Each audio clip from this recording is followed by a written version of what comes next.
வணக்கம். வாழ்க்கை சிலருக்கு நிறைய வெற்றிகளை தரும். சிலருக்கு வெற்றி மேல் வெற்றி வந்துகிட்டே இருக்கும். அவங்க வெற்றி பெற்றுட்டே போயிட்டே இருப்பாங்க.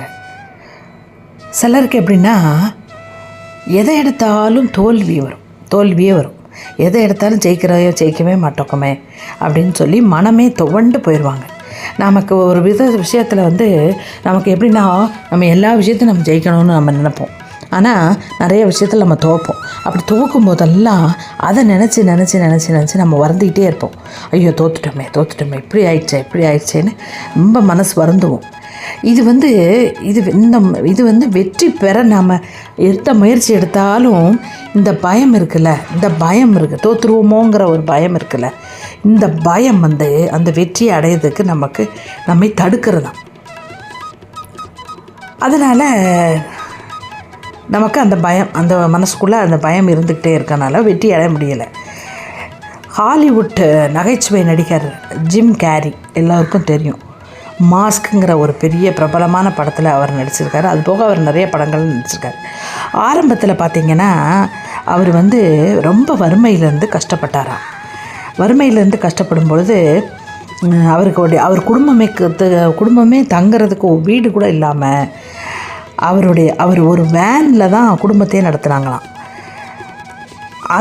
அந்த ஹாலிவுட் ஜிம் கேரி இருக்கார் இல்லையா, அவர் என்ன பண்ணார்னா, அந்த ஆரம்ப காலத்தில் அவருக்கு மெல்ல அவருக்கு அப்போ தான் வாய்ப்புகள் வருது. வாய்ப்பு வரும்பொழுது என்ன பண்ணிடுவாராம், அவராக என்ன செஞ்சாராம், $10 மில்லியன் ஒரு செக் எழுதி அதை தாங்கிட்டே வச்சுக்கிட்டாராம். அடிக்கடி அதை எடுத்து பார்த்துப்பாராம். எப்போதும் கூடவே வச்சுக்கிட்டாராம்.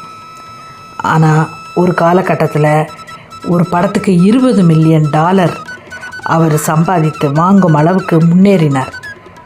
பார்த்திங்களா? ஒன்றை புரிந்து கொள்ள வேண்டும். என்னென்னா, வாழ்க்கை முழுவதுமே வெற்றி வெற்றியே வரவும் வாழ்க்கையில் தோல்வியே வராதுன்னு இருக்கிறவங்களே கிடையாது. அதே மாதிரி வாழ்க்கை பூரா நமக்கு தோல்வி தான், வெற்றியே வராதுன்னு கிடையாது.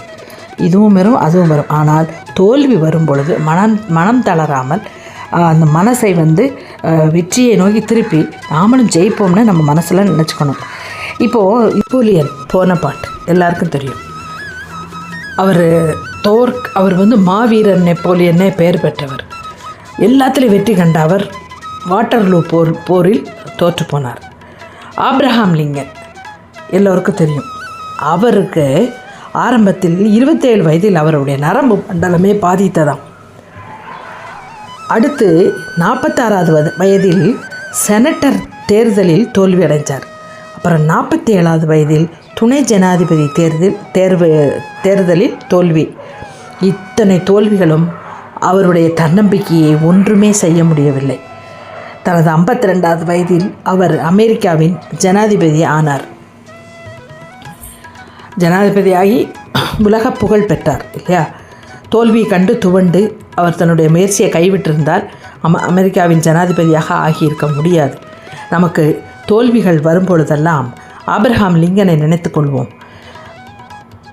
கொண்டால் அவர் சந்தித்த தோல்விகளை விடவா நாம் சந்திக்கிறோம் அப்படிங்கிற ஒரு எண்ணம் வரும் இல்லையா?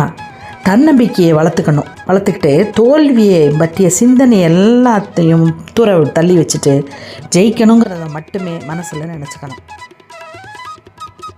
இதுக்கு பேர் மென்டல் ரிகர்சல் பேர். நாம் எப்போ கண்டிப்பாக ஜெயிப்போம் அப்படின்னு நாம் நினச்சிட்டு ஒரு தன்னம்பிக்கையை வளர்த்துக்கிட்டோன்னா நம் வாழ்க்கையில் வெற்றி நம்மை தேடி வரும். தோல்விகள் வந்தாலும் துவளாது அதை தாண்டி போய் ஜெயிப்போம் என்று கூறி வேறு ஒரு நல்ல தலைப்போடு உங்களை மீண்டும் சந்திக்கிறேன். நன்றி, வணக்கம்.